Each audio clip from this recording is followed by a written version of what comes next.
पटना उच्च न्यायालय में हमारी अभी उपस्थिति है। टीआरई 1 और टीआरई 2 द्वारा जब से बहालियाँ हुई संपन्न हुई है, तब से कहा जा रहा था कि ओएच यानी कि दिव्यांग कैंडिडेटों को कुछ नहीं मिला है, कोई बहाली नहीं हुआ है। आरटीआई द्वारा जवाब मांगा गया है। पंकज नाम के व्यक्ति हैं, हाजीपुर वैशाली जिला के रहने वाले हैं और इनके द्वारा आरटीआई द्वारा जवाब मांगा गया है। पिछले दिनों आप देखे थे कि अदर स्टेट और बिहार के कैंडिडेटों को कितनी न कितनी नौकरी मिली है, कितना परसेंट मिला है, कितनी सीटों पे हुई है, इसको लेकर भी आरटीआई द्वारा जवाब आया था, तो मैं आप लोग के बीच चलाया था।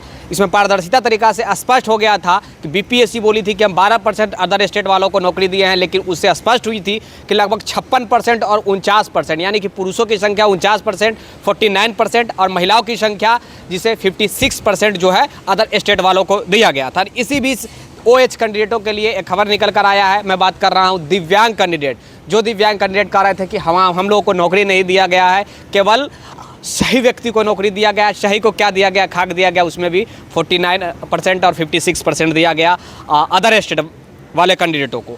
देखिए आरटीआई द्वारा जो जवाब आया है, आरटीआई द्वारा जवाब में मैं कहना चाहूँगा कि अदर स्टेट वालों को आपको एक प्रश्न हुआ कि 1 to 5 में टीआरई 1 में अदर स्टेट वालों को कितना दिया गया है, तो देखिए 209 जो है उम्मीदवारों को नौकरी दिया गया है महिलाओं को, और लगभग 59 कैंडिडेटों को जो पुरुष को नौकरी दिया गया है। ये केवल मैं बात कर रहा हूँ ये अदर स्टेट वालों के कितना, तो 209 और 59, 209 महिलाओं को और 59 पुरुषों को दिया गया है। और साथ ही मैं बात करूं बिहार के कितने कैंडिडेटों को दिया गया है, तो 389 सीटों पे केवल बिहार के युवाओं को नौकरी मिला है।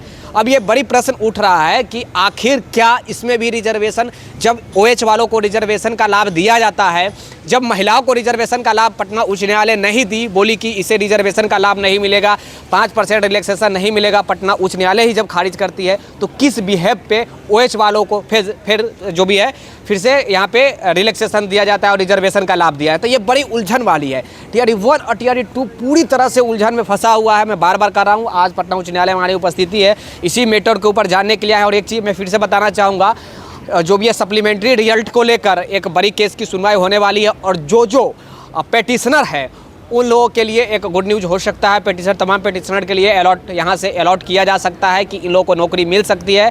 इसके बारे में मैं डिटेल से आप लोगों के बीच जानकारी देने का प्रयास करूंगा।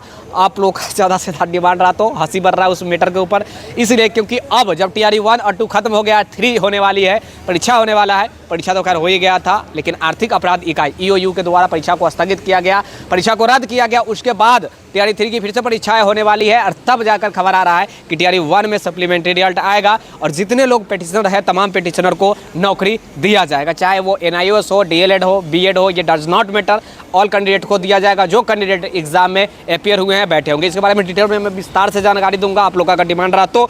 लेकिन मेरा एक सबसे बड़ा प्रश्न है कि क्या ये बिना अदर स्टेट में क्या इस प्रकार की कोई ऑप्शन है जहां पे ओएच वाले दिव्यांग कैंडिडेटों को इस प्रकार का रिजर्वेशन और रिलैक्सेशन का लाभ मिलता हो, या फिर महिलाओं को रिजर्वेशन रिलैक्सेशन का लाभ मिलता हो, या फिर सीटेट में हो। मैं ये कह सकता हूं कि ओएच और जनरल के नाम पर केवल यहाँ पे लूट खसोट किया गया। टीआरई 1 और टीआरई 2 में पटना उच्च न्यायालय जिस प्रकार आप देखेंगे कि खारिज की है सीटेट मार्क्स को लेकर 60% और 55% को लेकर, उम्मीद है कि ये ओएच को मैटर के लेकर भी पटना उच्च न्यायालय जल्द ही संज्ञान में लेगी और इस मैटर को भी जो भी है स्पष्ट तरीका करेगी। और जितने भी बाहरी कैंडिडेटों को यहाँ पे रिजर्वेशन का लाभ दिया गया, उन तमाम रिजर्वेशन वालों को बाहर किया जाएगा।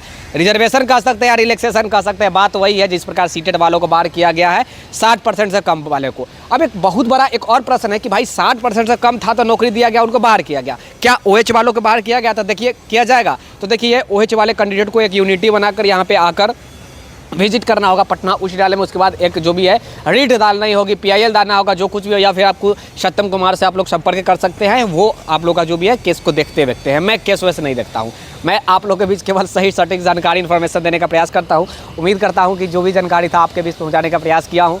सहयोगी कैमरा पर्सन राजेश के साथ हमारी उपस्थिति पटना उच्च न्यायालय में, मैं Vicky Goyal, the times of Bharat. धन्यवाद।